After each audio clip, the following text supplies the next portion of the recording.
న్యాయ సంహిత చట్టంలో hit and run కేసులకు సంబంధించి కఠిన నిబంధనలకు వ్యతిరేకంగా దేశవ్యాప్తంగా ట్రక్ అండ్ క్యాబ్ డ్రైవర్లు ఆందోళన చేపట్టడంతో భారతదేశ వ్యాప్తంగా ఇప్పుడు ఇంధన కొరత ఏర్పడింది.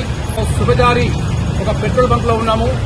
వరంగల్ ఉమ్మడి జిల్లా కాదు, దేశవ్యాప్తంగా వాహన చోదకులు తీవ్ర ఇబ్బందులు గురవుతున్నారు.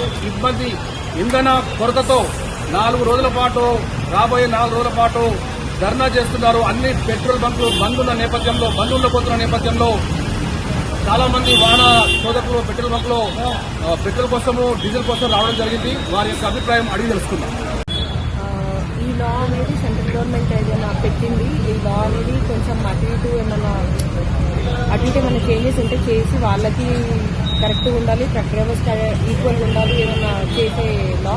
ఇక్కడ నార్మల్గా రెగ్యులర్గా ఇట్ ఈస్ మస్ట్ ఎసెన్షియల్ కాబట్టి పెట్రోల్ అనేది నిత్యావసర వస్తువు కాబట్టి నిత్యావసర అవసరాల్లో ఉండేది కాబట్టి కంపల్సరీ ఇది పెట్రోల్ అయిపోతే అంతా అయిపోతుంది. అందరూ వర్క్ వెళ్ళే వాళ్ళు అయిపోతారు, అందరూ ఆగిపోతారు, అన్ని పనులు అయిపోతాయి. ఇది ఇండైరెక్ట్గా వేరే వారి పైన కూడా ఎఫెక్ట్ చూపిస్తుంది. సో అటు వాళ్ళకి న్యాయం చేయాలి, ఇటు నార్మల్గా వేరే వాళ్ళకు కూడా రెగ్యులర్గా వాడే వాళ్ళకి కూడా న్యాయం చేయాలని అది నా వ్యూ. ఏదైతే 4 రోజులు బంద్ చేస్తున్నారో మనకు చాలా ఎఫెక్ట్ పడుతుంది. దీని మీద చాలా ఇబ్బంది అవుతుంది.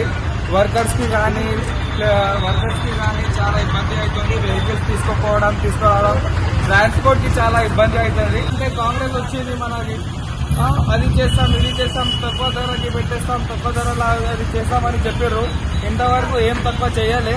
వాడు సీఎం గారు అయితే ఏం అంత స్టడీ అంత లేదు ఆయనకు చేయడం అని.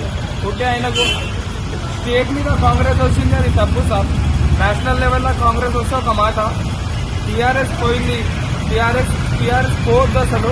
టీఆర్ఎస్ ఉంటే ఈ మొత్తం పంచాయతీ ఉండకపోదు. చాలా అది అయిపోయింది సార్.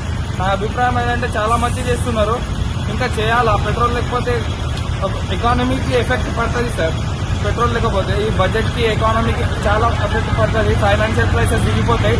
అందువలన 45 రోజులు పెట్రోల్ బంకులు బంద్ అంటున్నారు కాబట్టి నేను ట్యాంక్ ఫుల్ చేసుకొని పోతున్నాను. ఎందుకంటే ఇబ్బంది కలుగుతాయి కాబట్టి పెట్రోల్ నిత్యావసర వస్తువు లాగా అయిపోయింది కాబట్టి ఇది ట్యాంక్ ఫుల్ చేసుకొని వెళ్తున్నాను. 4 రోజుల బంద్ వలన ఇబ్బంది పడుతున్నారు జనాలు. కాబట్టి కేంద్ర ప్రభుత్వం చొరవ తీసుకొని సామాన్య ప్రజలకి న్యాయం చేయగలను.